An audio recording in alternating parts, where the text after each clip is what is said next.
Boşsan. Hakikaten boşam. Hastalığı zaman ne yaparsın bana? Kaka 5 manat verirsen de gel otur. Yaxşı qadınım, yaxşı. Kapıdan buradan yok kapıdan. Dal kapıya.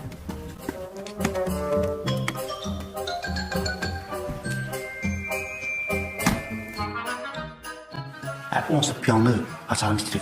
Bunun pulunu alayım, yola salım geçsindən, aldadım. Gerek mi? Gedək.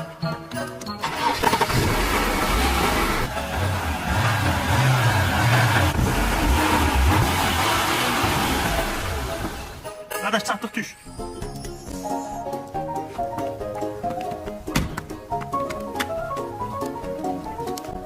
Allah, şükürləsin.